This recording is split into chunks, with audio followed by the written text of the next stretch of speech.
Hello friends, welcome to Athens kitchen. ഇന്ന് നമ്മൾക്ക് എല്ലാവർക്കും വളരെയധികം ഇഷ്ടപ്പെടുന്നൊരു പുഡിങ്ങാണ് ഇന്ന് ഉണ്ടാക്കുന്നത്. ക്യാരമൽ ഐസ്ക്രീമും ക്യാരമൽ കേക്കും പൊതുവെ എല്ലാവർക്കും ഇഷ്ടമുള്ളതാണ്. അതുപോലെ തന്നെയാണ് ക്യാരമൽ പുഡിങ്ങും.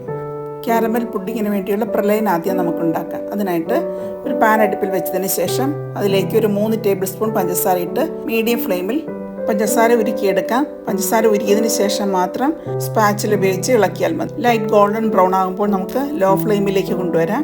അതിനുശേഷം നമുക്കൊരു 3 ടേബിൾ സ്പൂൺ കാഷ്യോ ഏതെങ്കിലും നിങ്ങൾക്ക് ഇഷ്ടമുള്ള നട്ട്സ് ഇട്ട് കൊടുക്കാം. ക്യാരമലും നട്ട്സും കൂടി നന്നായി മിക്സ് ചെയ്തതിന് ശേഷം ബട്ടർ പുരട്ടിയ ഒരു സ്റ്റീൽ പ്ലേറ്റിലേക്ക് നമുക്ക് നട്ട്സ് ഇട്ട് കൊടുക്കാം. അത് തണുക്കാനായിട്ട് നമുക്ക് മാറ്റി വയ്ക്കാം. ഇനി പുഡിങ്ങിന് വേണ്ടിയുള്ളൊരു മിക്സ് ഉണ്ടാക്കാം. ആദ്യം ഒരു ചൂട് കട്ടിയുള്ള പാത്രം അടുപ്പിൽ വെച്ചതിന് ശേഷം അതിലേക്ക് 1/2 കപ്പും 3 ടേബിൾ സ്പൂൺ പഞ്ചസാരയും കൂടി ഇട്ട് കൊടുക്കാം. മീഡിയം ഫ്ലെയിമിലിട്ട് പഞ്ചസാര ഉരുക്കിയെടുക്കാം. പഞ്ചസാര ലൈറ്റ് ഗോൾഡൻ ബ്രൗൺ ആകുമ്പോൾ നമുക്ക് ലോ ഫ്ലെയിമിലേക്ക് കൊണ്ടുവന്നതിന് ശേഷം ഒരു 60 ഗ്രാം ബട്ടർ ഇട്ട് മെൽറ്റാക്കി എടുക്കാം. ബട്ടറും ക്യാരമലും കൂടി നന്നായി മെൽറ്റായി വന്നിട്ടുണ്ട്. ഇനി ഇതിലേക്ക് ചേർത്ത് കൊടുക്കേണ്ടത് പാലാണ്. ഞാനിവിടെ 2 കപ്പ് പാൽ ചേർത്ത് കൊടുത്തിട്ടുണ്ട്. നമ്മൾ പാൽ ചേർത്ത് കൊടുക്കുമ്പോഴേക്കും ക്യാരമൽ നല്ല കട്ടിയായിട്ട് വരും. പാൽ തിളയ്ക്കുന്നത് വരെ നന്നായിട്ട് ഇളക്കിക്കൊണ്ടിരിക്കണം. പാലൊരു 5 മിനിറ്റ് വരെ തിളപ്പിച്ചെടുക്കണം. അപ്പോഴത്തേക്ക് അതിലുള്ള വെള്ളവും പറ്റും, ക്യാരമൽ നല്ല മെൽറ്റായി കിട്ടുകയും ചെയ്യും. അങ്ങനെ നമ്മുടെ ക്യാരമലും പാലും കൂടി നന്നായിട്ട് മിക്സായി വന്നിട്ടുണ്ട്. ഇനി നമുക്ക് പാല് തണുക്കാനായിട്ട് മാറ്റി വയ്ക്കാം. ഇനി നമുക്ക് പുഡിങ്ങിന് ആവശ്യമുള്ള മുട്ട എടുക്കാം. ഒരു 4 മുട്ടയാണ് ഞാൻ എടുത്തിരിക്കുന്നത്. നന്നായിട്ട് ബീറ്റ് ചെയ്തെടുക്കാം. മുട്ടയുടെ ഒരു മണമൊക്കെ മാറിക്കിട്ടാനായിട്ട് നമുക്കതിലേക്ക് വാനില എസൻസ് ചേർത്ത് കൊടുക്കാം. 1 ടീസ്പൂൺ വാനില എസൻസാണ് എടുത്തിരിക്കുന്നത്. നിങ്ങൾക്ക് വാനില എസൻസിന് പകരം ഏലക്കാപ്പൊടി 1 ടീസ്പൂൺ ചേർത്ത് കൊടുത്താലും മതി. അതിലേക്ക് ഒരു നുള്ളുപ്പും കൂടെ ചേർത്ത് കൊടുക്കാം.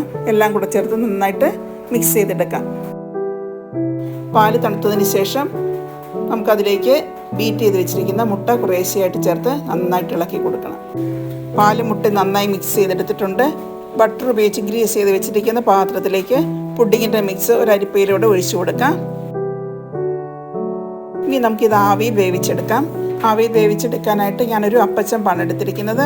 ആദ്യം നമുക്കതിൽ കുറച്ച് വെള്ളം ഒഴിച്ച് തിളപ്പിക്കാനായിട്ട് വെക്കാം. വെള്ളം തിളച്ച് വന്നിട്ടുണ്ട്. അതിലേക്ക് നമുക്ക് ഒരു തട്ട് വെച്ചതിന് ശേഷം പുഡിംഗ് മിക്സ് അടച്ച് വെച്ച് ഒരു 30 മിനിറ്റ് ആവിയിൽ നമുക്ക് വേവിച്ചെടുക്കാം. ഇപ്പോൾ 30 മിനിറ്റ് കഴിഞ്ഞിട്ടുണ്ട്. നമുക്ക് ചെക്ക് ചെയ്യാം വെന്തിട്ടുണ്ടോ എന്നുള്ളത്. എന്തെങ്കിലും ഒരു സ്റ്റിക്ക് ഉപയോഗിച്ച് കുത്തി നോക്കുമ്പോൾ ക്ലിയറായിട്ട് വരുന്നുണ്ടെങ്കിൽ അത് വെന്തോ എന്നുള്ളതാണ്. തണുക്കാനായിട്ട് മാറ്റി വയ്ക്കാം. തണുത്തതിന് ശേഷം കഴിക്കുന്നതായിരിക്കും ടേസ്റ്റ്. ഇനി നമുക്കൊരു ബട്ടർ സ്കോച്ച് സോസ് കൂടെ ഉണ്ടാക്കാം. അതിനായിട്ടൊരു 3 ടേബിൾ സ്പൂൺ പഞ്ചസാര ചൂട് കട്ടിയുള്ള ഒരു പാത്രത്തിലേക്ക് ഇട്ട് കൊടുക്കാം.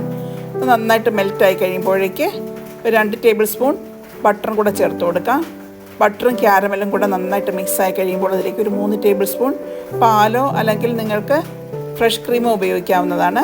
എല്ലാം കൂടെ നന്നായിട്ട് മീഡിയം ഫ്ലെയിമിലിട്ട് മിക്സ് ചെയ്തെടുക്കാവുന്നതാണ്. അങ്ങനെ മിക്സ് ചെയ്തെടുക്കുമ്പോൾ ഈ ഒരു പരുവത്തിൽ വരും. ഇത് കറക്റ്റായിട്ടുള്ള പരുവമാണ്. ക്യാരമൽ സോസ് തണുക്കുമ്പോൾ ചിലപ്പോൾ കട്ടിയാകാനുള്ള സാധ്യതയുണ്ട്.